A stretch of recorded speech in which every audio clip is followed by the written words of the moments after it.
So we're what? The end of May, is it the 28th? I can't remember. I haven't even looked at the date just yet. But we're nearly in the last few days of May. It's Wednesday and it's the June bank holiday coming up this weekend. So what I'm doing now at the minute is, you know that I've had the hair test, all is clear. So I'm trying to get the cattle back to where they were. So I got a call all of a sudden that the vet could fit me in for the hair test. So I took that opportunity and I moved them down the road close to the shed. There's a bit of ground around it. I grazed off those fields and I brought them back and I put them into this handy spot for them to graze off. So what I want to do is now is get them back to the field where they should have been if I hadn't have had to go away and test. So I'm on my own here. So I've created a bit of a lane through this field here to the left of them. Of that little fence there is not ours for grazing. So I've made a little lane here. We've a right away through it.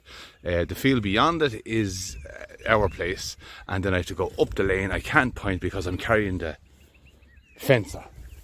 So I have to go up the lane straight ahead up to those tall palm trees up there. So that's where they'll be going. So I have to kind of do a little bit of a backwards walk while the cattle follow me.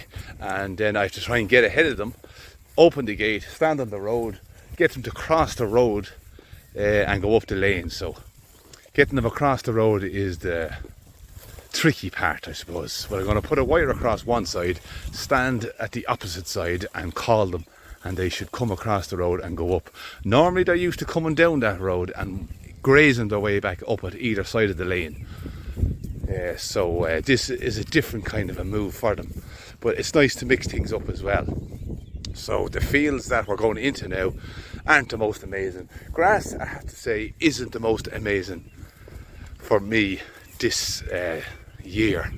Now I don't know, is it down to the weather we've been having and the lack of rain, but the rain has definitely landed here now for the last few days. The rain for continuously almost for 2 days there. So the rain has definitely caught up on itself, or the moisture has definitely caught up on itself. However, it could be because of the hard grazing with the ponies behind. Most likely, but we will wait and see. I'm not going to just say that that system is failing me yet.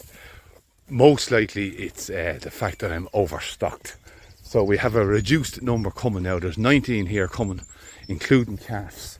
I have 8 at home, I think, which will be going soon. I'll show them now in the next while. But these are walking nice and calmly. They're definitely not as hungry lately. They're lying out now. I left them on that hill where they were, where they're coming from, for an extra day. There was a bit of picking on it. They weren't calling me. They kind of let me know what's going on, you know. So they were happy enough to stay there for another 24 hours. I was going to do this move yesterday, but it was raining and it was miserable. So I'm doing it now. There's definitely a bit more warmth in that air. The last 48 hours was cool. We were between 11 and 13 degrees daytime temperatures.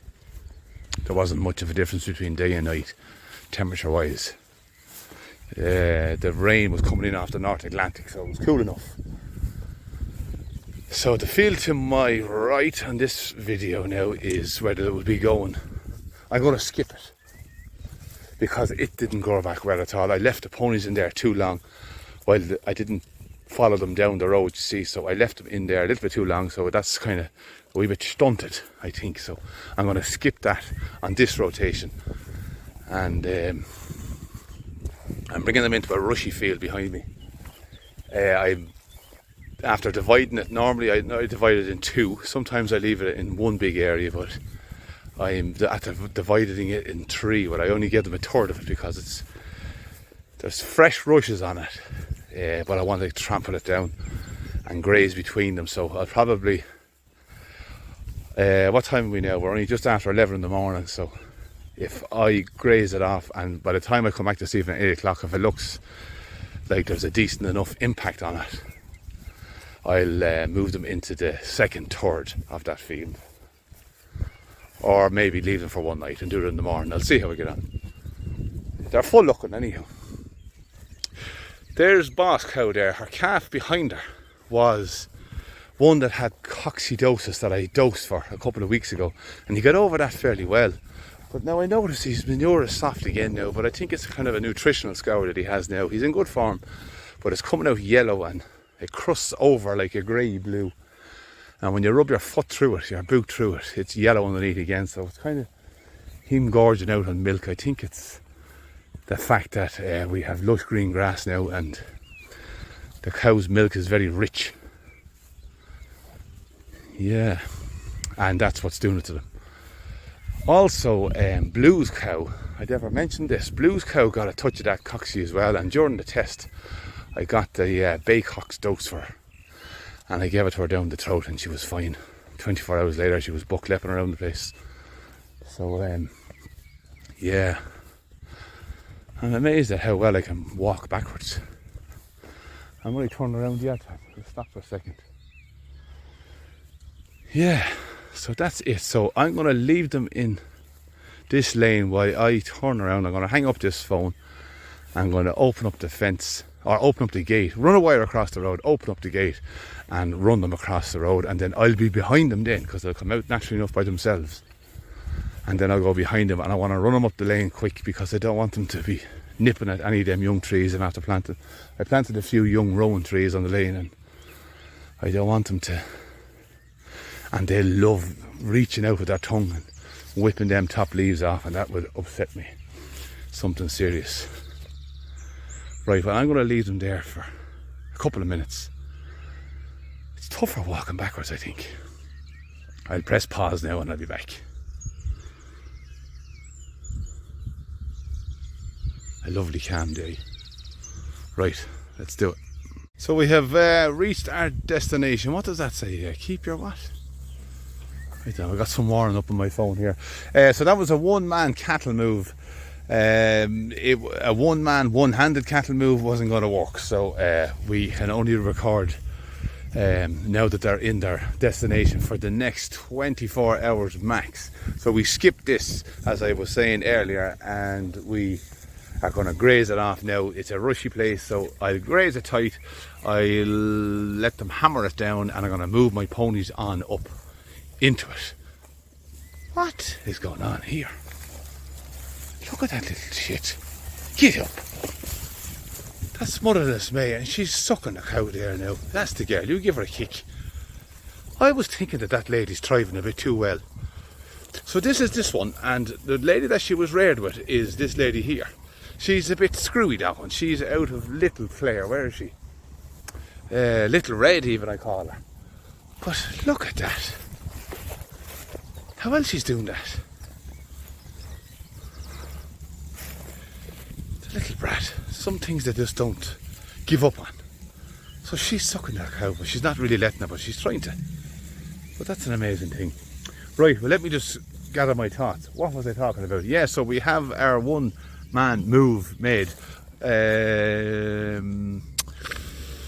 Yeah, that's the most of that. We're looking for the cows to calf now, as we have Little Big Red over there.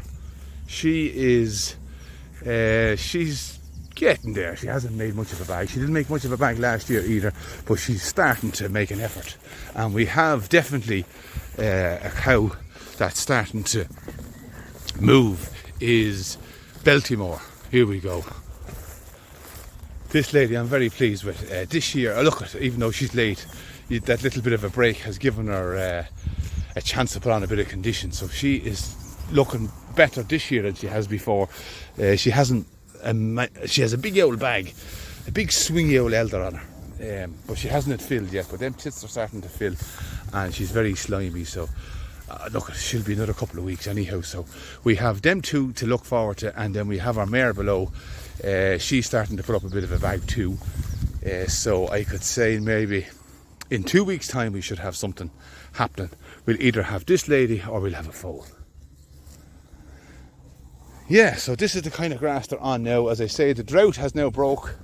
We're getting lots of rain, and the growth is coming on nicely. So I've tightened them up again. We'll eat that off and graze it off with the ponies, and then we can move them on down. To be honest with you, I'll probably just do 2 moves here. Yeah, I'll do 2 moves. In my mind it was that bit bigger, but it's actually not. So we'll do 2 moves on this, so I'll probably stay on this for 24 hours and maybe shove it on out that little extra bit. Yeah, I change plans on the go, so even when I'm talking about plans, I can change my mind by the end of the sentence, as you probably have gathered over the years. So yeah, all is looking well here. I've 19 here to keep an eye on, and yeah, I was talking about calf scours as well. Blue's calf had a touch of it. She got over it fairly quick, but the rest of them are grand. And that fella looks good today as well. Where is he? Boss Cow's calf. He's over there. He's eating away. He's happy enough. So I have the drinker over here. For some reason this phone feels a bit different today. Let me see. Yeah. I have it upside down maybe, but look, it'll work out. That's the end of it there. So the end of May, the end of the video, and we'll talk very soon. A little cattle move. So for now, I'll say good luck and goodbye.